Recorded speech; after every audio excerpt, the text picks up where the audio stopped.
ugwayi ngaqala ukubhema ngo-2014 and iyona into yokuqala engazama ukuyibhema, into yokuqala nje engayizama ukuyibhema after iphepha. Of course, I think wonke umuntu uqala ngephepha ebese it-escalates after that. Mangithi ugwayi ngikhuluma ngogwayi omhlophe, inkawuza, cigarettes, angazi ifolish, angazi ukuthi ngibiza ngani ngakini, kodwa ngaqala ngenkawuza mina ukubhema.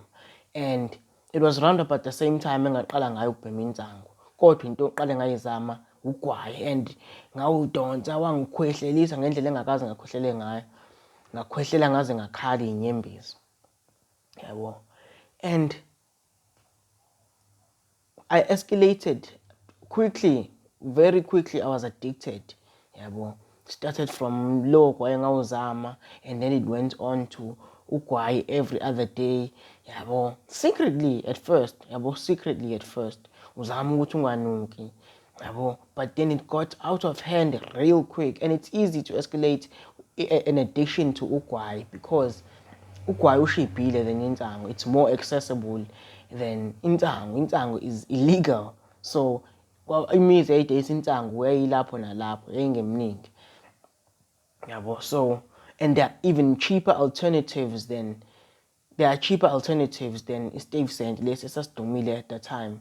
Ngalanga ngikhona mina kwakukhona amadulasi nabanye ogwayi abashibhile, so mawuthi wawungenayo imali yokuthenga i-Stuyvesant wazogcina usubhema bona laba abashibhile, yabo. And ngiyazibuza ukuthi why did I even start smoking cigarettes compared to insangu. Insangu at least nganginaso isizathu, even though it wasn't completely true. Ngangifuna ukuluza iweight ngokubhema insangu, ngangiqalelana ugwayi. It was just peer pressure, yabo. I-peer pressure wonke umuntu utshela ukuthi hayi ngeke izimbambe, kodwa iyabambana. And this was as most pressure as it comes. I know I'm botching that, kodwa I think you get what I'm saying.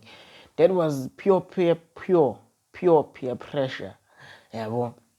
The peer pressure ayikho edlula le, yabo. Even though abangifosanga ukuthi ngibheme, kodwa ukuhamba nabantu ababhemayo ugcina usubhema nawe, because I chilled some time with these guys before I started. Ngaqale ngahlala nabo nje bebhema into zabo, yabo, base beyibhema nensangu. And then later on ngaze ngathi hayi ngifuna ukuyizama nami lento, because babengasiwa amaphana, babe amajita nje ngiwaziyo. So ngasho nami ukuthi hayi lento abaphenduka iqhila zayo, bayabhema nje ngaleso sikhathi, yabo. And ngifuna ukuyizwa lento abayizwayo. And then eventually I took my first drag and I got addicted real quick, yabo. Within a year I think ngase ngithenga ama-20, yabo. Ngase mawuthi nginemali ngiyazi ngibeka leyo 32 rand, 40 rand, ngithenge leyo 20 siyoyibhema namajita. And mawuthi uyakhumbula kahle kuleya video yami yensangu, ngaqalisa amajita ami kamanye ukubhema, so base bebhema nabo ugwayi. Ngangenza sure ukuthi ngiyawuphatha mawuthi imali ikhona, sibheme sibe right, yabo. Like normal teenagers bethu start aroundini, yabo. Sihambe siyohlala, ngeke ngisho ukuthi asihlala, kodwa ngase ngithenga ama-20, kodwa futhi I was going on both ends of the spectrum. Ngangithenga ama-20 manginemali, mangingenamali ngase ngalongabi nawo amahloni okuthenga ugwayi weshumi, yabo. And I remember there were times, extended periods of time, where ngangithenga amadulasi nje strong. Angazi amadulasi nani mfethu, ama-Pacific nani ogwayi abasha labo, yabo. Udulasi, amasahawe basha, mina ngathi idulasi mfethu, yabo. Ebese ngabhema from grade 10, kwaku-20 bani 2014, ngina 15, ngifuna grade 10 up till matric ngiyabhema nje lapho. Sengibhema oshibhile, obizayo, yini ngiyabhema nje strong.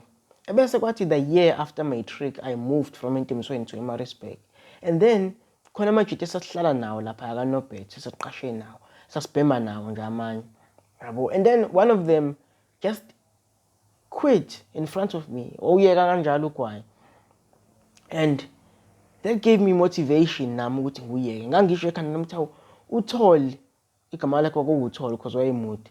uTholi mayekwazi ukuyeka ugwayi kanjena, and wayewubhema as much as me, bhema nensangu, yabo. Mayekwazi ukuyeka, ngingahlulwa yini mina ukuyeka, yabo. So lokho kwangimotivate ukuthi angeke ngihlulwe uTholi, kwangimotivate nami nje. I think within a week of him quitting, nami ngase ngiyekile mfethu, ngawuyeka kanjalo, and I never looked back. I never looked back after that, and I have never craved for a cigarette till this day.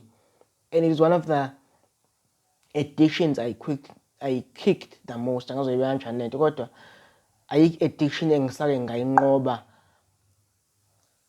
not effortlessly, because I remember there was a time sengifuna ukuyeka ngempela because I didn't understand ukuthi kahle kahle yenzani lento, because ugwayi ukubambi njalo, ukubamba ngaleso sikhathi uma uqalekele kakhulu, yabo. Kodwa ngase ngiqaleka nami, yabo, kodwa nje ngibona ukuthi lento yenzana into encane. It's not even worth the money I'm spending. It's not even worth the time. It's not even worth the trouble, yabo.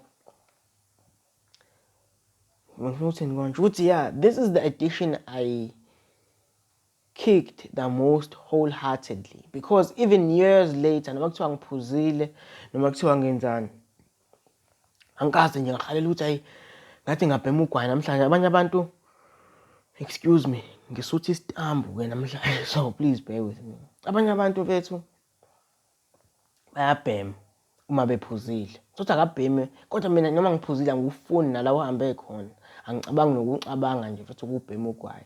And I remember a couple of years ago, khona ubaba esasisebenza naye lapha kuleya internship, yabo, wayethi ngimlayithele ugwayi because wayedrive, wayengakwazi ukulayitha ugwayi edrive. So ngimlayithela, ngimdonse, ngimnike. Ngangisaba at first, ngisho ukuthi uzongibamba lo gwayi, yabo, ngizobuyela, ngangisaba. Kodwa manje I realized ukuthi I'll never go back. That is one of the addictions I'm most confident ukuthi angeke ngize ngibuyele, because I stopped putting it on a pedestal. Kwasiza ukuthi kube khona umuntu oyekayo phambi kwami obhema as much as me, kodwa I stopped putting it on a pedestal. Ngawuvele ngawudethrone nje, ngawusho ekhanda lami, and kuthiwa yini lento eyenziwa ama-narcissist kuwena, angazi, kodwa nje I devalued it. Yes, devaluing.